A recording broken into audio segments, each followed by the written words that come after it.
The Theater for All initiative really stemmed from our recognition of the lack of representation for people with disabilities on stage, as well as full access to performances for audience members coming to enjoy our shows. We really examined all of our programming and communications and reached out to the disability community, artists, audience members, students, to find out how we could better serve them.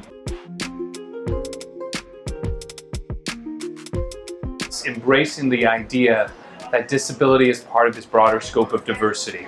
And so Queens Theater, I think, is stepping up. You know, they're in the borough that's the most diverse borough here in New York City, and they're really saying, listen, disability needs to be at this table.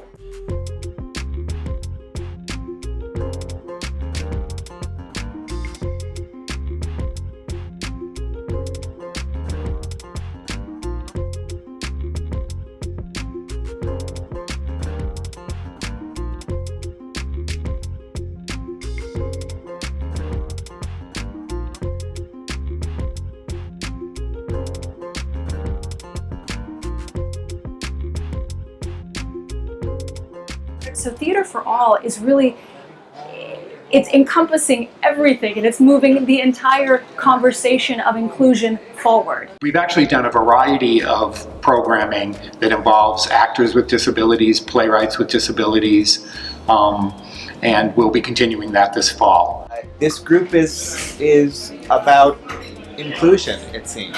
It's about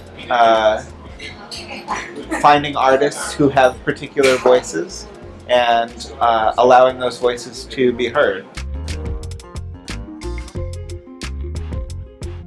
Now I'm developing a program that is for students with disabilities. It's an integrated class, actually, so we have half of the students in the class have a disability and half are non-disabled.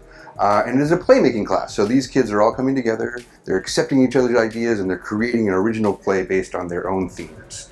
I think one of the things that's so incredible about Theater for All is that it is offering opportunities to young people with disabilities.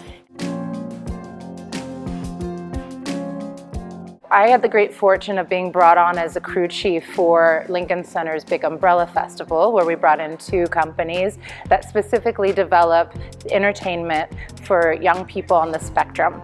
One thing I particularly loved about this experience is they brought together all departments involved, front of house, technicians, managers, producers, as well as actors, to be very clear about our action plan in bringing these young people into our space and making sure that they had the resources and the environment that they could thrive in. Queens Theater is really ahead of the curve. Certainly ahead of Broadway, ahead of a lot of regional theaters, and are really thinking holistically about access and inclusion.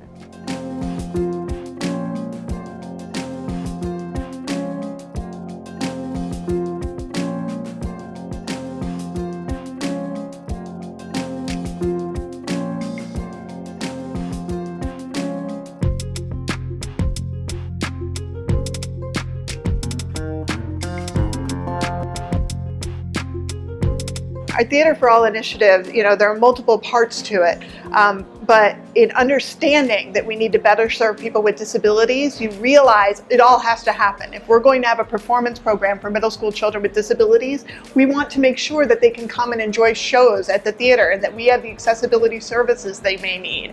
And if we're inviting people from the community to be audience members at Queens Theater, we want to make sure that their stories are told on stage at times. So it all has to happen all at the same time.